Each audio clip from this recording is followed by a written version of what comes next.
CBI ছিল বলে রামপুরহাটের বকটুইর লোকেরা জেলের ভেতরে আছে, সিবিআই ছিল বলে হাঁসখালিতে তৃণমূল উপপ্রধানের ছেলে তিনি জেলের ভিতরে আছে, সিবিআই ছিল বলে পার্থ অর্পিতারা জেলের মধ্যে আছে, সিবিআই ছিল বলে কেষ্ট এবং তার সিকিউরিটি 100 কোটি টাকার মালিক সাইগলরা আজকে জেলে আছে।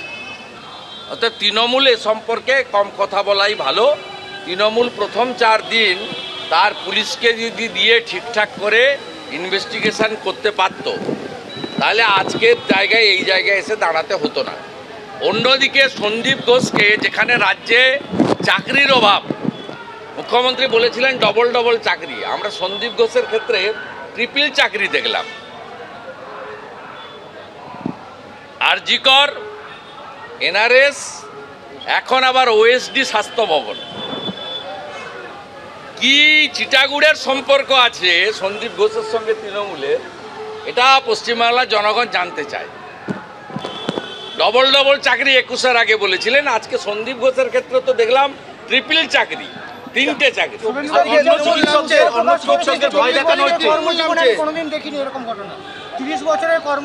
আমি লাইভ ভিউ দেখেছি, প্লিজ ওয়েট, কিপ পেশেন্স। ওনারা বলেছেন লাঞ্চের পরে ভার্ডিক্ট দেবেন। আমি অত্যন্ত দায়িত্বশীল একজন জনপ্রতিনিধি, রাজনৈতিক কর্মী। সুপ্রিম কোর্টের হিয়ারিং শুনে মন্তব্য করার দরকার নেই, জাজমেন্ট আসুক, বিকালবেলা সুযোগ পেলে রিয়াকশন দিয়ে দিন। যারা আন্দোলনকারী তাদেরকে বলেছেন আপনারা কাজে যোগ দিন, চাকরি যারা মানে জুনিয়র ডাক্তার তারা দে উইল ডিসাইড। আমরা ভারতবর্ষের সবাই, ইনক্লুডিং আওয়ার প্রাইম মিনিস্টার, আমরা সুপ্রিম কোর্টকে সর্বোচ্চ অনার দিই। আমরা সুপ্রিম কোর্টকে সব সময় সর্বোচ্চ অনার দিই, সম্মান করি।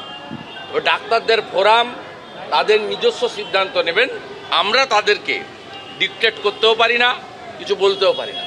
কারণ তারা যে ডিমান্ডগুলোর উপরে বসে আছেন, সেই ডিমান্ডগুলো ফুলফিল করার দায়িত্ব রাজ্য সরকারের এবং ইনভেস্টিগেটিং এজেন্সির এবং সুপ্রিম কোর্টের।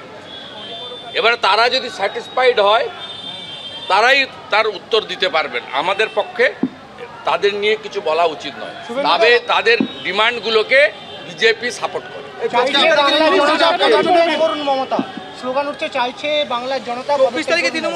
এরা ঘুরিয়ে ফিরিয়ে যাই স্লোগান দিন, সকলের স্লোগান একই, ঘুরিয়ে ফিরিয়ে একই। এই সমস্যার মধ্যে কালকে যখন স্বাস্থ্য ভবনে ডাক্তারবাবুরা এসেছিলেন, আরজিকরের সবাই এসেছিল, তারা বেরিয়ে এসে খুব ইঙ্গিতপূর্ণ একটা কথা বলেছেন। তারা বলেছেন স্বাস্থ্য ভবনের আধিকারিকরা অনেক কিছু করতে চাইছেন, কিন্তু করতে পারছেন না, কোথাও একটা বড় শক্তির বাধা আছে। আর পশ্চিমবাংলার সবাই জানে, আমি তো মন্ত্রী ছিলাম 4 বছর উনার ক্যাবিনেটে, আমি উনার সহকর্মী ছিলাম, জুনিয়র কলিগ ছিলাম 21 বছর। সবাই জানে যে এখানে পোস্ট একটাই, বাকি সব ল্যাম্প পোস্ট। তাই ডাক্তারবাবুরা নাম বলতে হয়তো পারেননি, নামটা আমি বলে দিচ্ছি। সমস্যার আসল কারণ হচ্ছে মমতা ব্যানার্জি।